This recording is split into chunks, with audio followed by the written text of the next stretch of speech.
नमस्कार। मैं doctor Rukmini Meena, associate professor, राजकीय महाविद्यालय करौली। आज हम बीए पार्ट सेकंड के प्रथम प्रश्न पत्र में मैक्स वेबर नामक सामाजिक विचारक की सामाजिक क्रिया का अध्ययन करेंगे। यहाँ पे हमें ये देखना है कि सामाजिक क्रिया क्या होती है। सामाजिक क्रिया कहते किसे हैं, क्योंकि हमने कई बार ये देखा कि क्रिया, किसी कार्य को करने की क्रिया को हम क्रिया कहते हैं। लेकिन यहाँ हम देखेंगे कि मैक्स वेबर के अनुसार सामाजिक क्रिया क्या होती है। तो चलो हम देखते हैं कि मैक्स वेबर ने सामाजिक क्रिया को समाजशास्त्र की केंद्रीय अध्ययन वस्तु माना है। वेबर ने सामाजिक क्रिया की वैज्ञानिक व्याख्या प्रस्तुत की और इसे वैयक्तिक क्रिया से भिन्न माना है। समाजशास्त्र की वैज्ञानिक प्रकृति को दर्शाने के लिए उन्होंने सामाजिक क्रिया सिद्धांत का सहारा लिया। वेबर के सामाजिक क्रिया सिद्धांत की विस्तृत व्याख्या करने से पूर्व हमें क्रिया और व्यवहार के भेद को भी जान लेना आवश्यक है कि क्रिया और व्यवहार में क्या अंतर है, इनमें कोई तकनीकी अंतर है, ये समझ लेना हमारे लिए आवश्यक है। सामाजिक संबंधों के निर्माण के लिए हमें विभिन्न लोगों से अंतःक्रिया करनी पड़ती है। इन अंतःक्रियाओं से ही सामाजिक संबंधों का जन्म होता है और सामाजिक संबंधों से समाज की क्रिया के लिए सामाजिक संबंधों का जन्म होता है। सामाजिक संबंधों से समाज की क्रिया के लिए 4 तत्वों का होना आवश्यक है। इसमें क्या है? कर्ता होना चाहिए, कोई लक्ष्य, साधन और परिस्थिति। किसी भी क्रिया को करने के लिए एक या एक से अधिक व्यक्ति, यानी 2 या 2 से अधिक व्यक्ति या कर्ता होने चाहिए। वे किसी लक्ष्य को लेकर ही क्रिया करते हैं और लक्ष्य को प्राप्त करने के लिए व्यक्ति साधन भी जुटाता है तथा प्रत्येक क्रिया किसी न किसी परिस्थिति में ही संपन्न होती है। समाजशास्त्रीय दृष्टि से सभी प्रकार की क्रियाएं सामाजिक क्रियाएं नहीं होती, वरन केवल वे क्रियाएं ही जो अर्थपूर्ण होती है और जिनका संबंध व्यक्ति के भूतकाल, वर्तमान या भविष्य के व्यवहार से होता है, सामाजिक क्रियाएं कहलाती है। सामाजिक क्रिया के बारे में सर्वप्रथम विचार व्यक्त करने का श्रेय अल्फ्रेड मार्शल को है, क्योंकि उन्होंने वेबर से भी पहले सामाजिक क्रिया के बारे में बताया। उन्होंने उपयोगितावादी अवधारणा की विवेचना कर गतिविधि की अवधारणाओं को प्रतिपादित किया। वेबर समाजशास्त्र को सामाजिक क्रियाओं का अध्ययन करने वाला विज्ञान मानते हैं। वे लिखते हैं, समाजशास्त्र वह विज्ञान है जो सामाजिक क्रिया का अर्थपूर्ण बोध कराने का प्रयत्न करता है, जिसमें कि इसकी सामाजिक क्रिया की गतिविधि तथा परिणामों की कारण सहित व्याख्या प्रस्तुत की जा सके। इस प्रकार स्पष्ट है कि वेबर सामाजिक क्रिया को ही समाजशास्त्र की अध्ययन वस्तु मानते हैं। सामाजिक क्रिया के द्वारा हम सामाजिक जगत की वास्तविकता का अध्ययन कर सकते हैं। स्वयं वेबर ने वर्ग, परिस्थिति, धर्म, नौकरशाही, राजनीतिक दल एवं अनेक सामाजिक घटनाओं का अध्ययन एवं विश्लेषण सामाजिक क्रिया के माध्यम से ही किया है। सामाजिक क्रिया को परिभाषित करते हुए वेबर लिखते हैं कि किसी क्रिया को सामाजिक क्रिया तभी कहा जा सकता है जबकि इस क्रिया को करने वाले व्यक्ति या व्यक्तियों द्वारा लगाए गए व्यक्तिनिष्ठ अर्थ के कारण ये क्रिया दूसरे व्यक्तियों के व्यवहार द्वारा प्रभावित हो और उसी के अनुसार उसकी गतिविधि निर्धारित हो। इस परिभाषा से स्पष्ट है कि किसी भी क्रिया के सामाजिक क्रिया कहलाने के लिए आवश्यक है कि हम उसमें व्यक्तियों के वैयक्तिक दृष्टिकोण को समझें, अर्थात व्यक्ति या कर्ता उस व्यवहार का क्या अर्थ लगाता है उसे जानें। वेबर के अनुसार कोई भी व्यवहार या गतिविधि अपने आप में कुछ भी नहीं है, किंतु यदि व्यवहार या क्रिया को करने में कर्ता किसी अर्थ को जोड़ता है तो वह क्रिया सामाजिक क्रिया बन जाती है।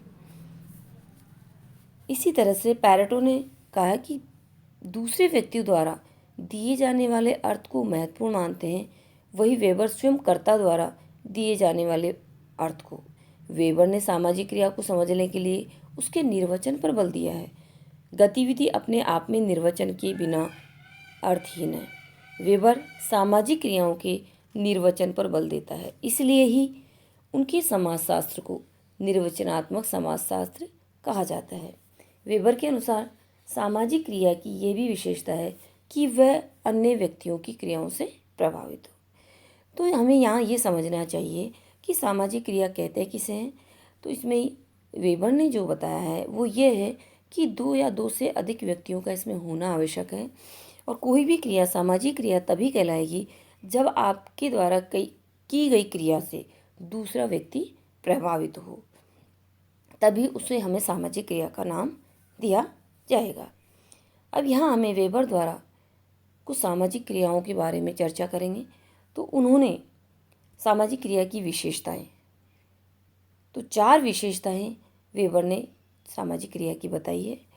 यहाँ हम देखेंगे पहली विशेषता है सामाजिक क्रिया दूसरे व्यक्तियों के भूतकाल, वर्तमान या भावी व्यवहार द्वारा प्रभावित हो सकती है। यदि कोई व्यक्ति भूतकाल में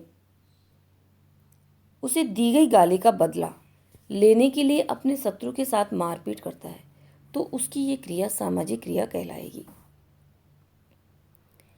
इसी प्रकार से नेता के साथ साथ भीड़ द्वारा नारेबाजी व जय जयकार करना भी सामाजिक क्रिया है, क्योंकि भीड़ का व्यवहार नेता के व्यवहार या क्रिया की प्रतिक्रिया का परिणाम है। इसी तरह एक व्यक्ति द्वारा भविष्य में होने वाली भारतीय प्रशासनिक सेवा की परीक्षा की तैयारी भी सामाजिक क्रिया है, जो परीक्षक की भावी क्रिया के द्वारा प्रभावित है। दूसरी विशेषता है कि प्रत्येक प्रकार की क्रिया सामाजिक क्रिया नहीं होती। जड़ पदार्थों एवं बेजानदार पदार्थों से प्रभावित क्रिया को सामाजिक क्रिया नहीं माना जा सकता। उदाहरण के लिए बिजली कड़कने का डर जाने से बच्चे द्वारा चीख पड़ना सामाजिक क्रिया नहीं है, क्योंकि ये क्रिया बेजानदार पदार्थ या घटना के प्रति व्यक्त की गई क्रिया है। इसी प्रकार से अकेले बैठकर भगवान का भजन पूजन करना भी सामाजिक क्रिया नहीं है।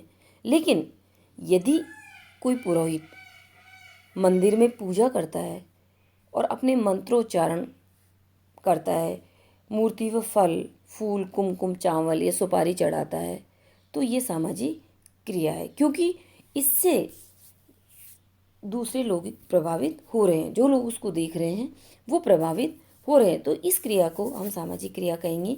लेकिन यदि कोई ऐसी क्रिया जिससे केवल कर्ता उसको कर रहा है लेकिन अन्य लोग उससे प्रभावित नहीं हो रहे, तो उसको हम सामाजिक क्रिया नहीं कहेंगे। तीसरी, मनुष्य का प्रत्येक प्रकार का संपर्क भी सामाजिक संपर्क नहीं होता। इसे उसी सीमा तक सामाजिक कहा जाएगा जहाँ तक कर्ता का व्यवहार दूसरों के व्यवहार से अर्थपूर्ण रूप से संबंधित और प्रभावित हो। उदाहरण के रूप में यदि सड़क पर 2 साइकिल सवार आपस में टकरा जाते हैं और बिना एक दूसरे से कुछ कहे चल देते हैं, तो ये सामाजिक क्रिया नहीं है। लेकिन इसके स्थान पर यदि वो आपस में टकराते हैं और दोनों के मध्य मारपीट कहासुनी होती है, तो उसे हम सामाजिक क्रिया कहेंगे। इसमें दोनों का ही व्यवहार एक दूसरे से संबंधित एवं प्रभावित है। चौथी जो इसकी विशेषता है वो है कि सामाजिक क्रिया न तो अनेक व्यक्तियों द्वारा की जाने वाली एक सी क्रिया को कहते हैं और न ही उस क्रिया को कहते हैं जो कि केवल दूसरे व्यक्तियों द्वारा प्रभावित है। इसमें दूसरे व्यक्तियों द्वारा एवं दूसरे व्यक्तियों के व्यवहारों द्वारा प्रभावित क्रिया में अंतर है। उदाहरण के लिए सड़क पर कुछ व्यक्ति जा रहे हैं और यदि वर्षा आने पर सभी व्यक्ति अपना अपना छाता लगा लेते हैं, तो उनकी ये क्रिया सामाजिक क्रिया नहीं कहलाएगी। इसका कारण यह है कि छाता लगाने की क्रिया का एक दूसरे व्यक्तियों की क्रियाओं से कोई संबंध नहीं होकर वर्षा से संबंध है। इसी प्रकार से दूसरे व्यक्तियों की क्रियाओं का अनुकरण भी सामाजिक क्रिया नहीं है, जब तक कि दूसरे व्यक्ति या व्यक्तियों की क्रिया से अर्थपूर्ण रूप से प्रभावित न हो। एक व्यक्ति को एक रास्ते से जाते हुए देखकर यदि दूसरा व्यक्ति भी उसी रास्ते से जाता है, तो उसका ऐसा करना सामाजिक क्रिया नहीं है। इसके विपरीत अध्यापक के ड्रिल करने के साथ साथ यदि छात्रों द्वारा उसका अनुसरण किया जाता है, तो ये सामाजिक क्रिया है, क्योंकि यह अध्यापक की क्रिया से अर्थपूर्ण रूप से संबंधित है। तो हमने यहाँ सामाजिक क्रिया की विशेषताएं देखी कि सामाजिक क्रिया की क्या विशेषताएं हैं। तो यह सामाजिक क्रिया दूसरे व्यक्तियों की मतलब भूतकाल, वर्तमान या भावी व्यवहार द्वारा प्रभावित हो सकती है। और हमें ये देखना है कि प्रत्येक प्रकार की क्रिया भी सामाजिक क्रिया नहीं होती जब तक उस क्रिया से दूसरा व्यक्ति प्रभावित नहीं होता या अन्य लोग प्रभावित नहीं होते, तब तक उसको हम सामाजिक क्रिया का नाम नहीं देंगे। इसी प्रकार से कि मनुष्य का प्रत्येक संपर्क भी सामाजिक संपर्क नहीं होता। किसी भी संपर्क से जब तक दूसरा व्यक्ति अर्थपूर्ण रूप से प्रभावित नहीं होता है, तब तक उसे हम सामाजिक क्रिया के नाम नहीं देंगे। इसी तरह से कि सामाजिक क्रिया न तो अनेक व्यक्तियों द्वारा की जाने वाली एक सी क्रिया को कहते हैं और न ही उस क्रिया को कहते हैं जो कि केवल दूसरे व्यक्तियों द्वारा प्रभावित है। तो हम सामाजिक क्रिया उसे ही कहते हैं कि जो दो या दो से अधिक व्यक्तियों के मध्य होने वाली क्रिया जिससे परस्पर अन्य लोग प्रभावित हों, उसे हम सामाजिक क्रिया का नाम देते हैं। तो यहाँ हमने कुछ विशेषताओं का अध्ययन किया। आगे हम सामाजिक क्रिया के प्रकारों की विवेचना करेंगे, वो मैं अगले वीडियो में आपको समझाऊंगी। Thank you.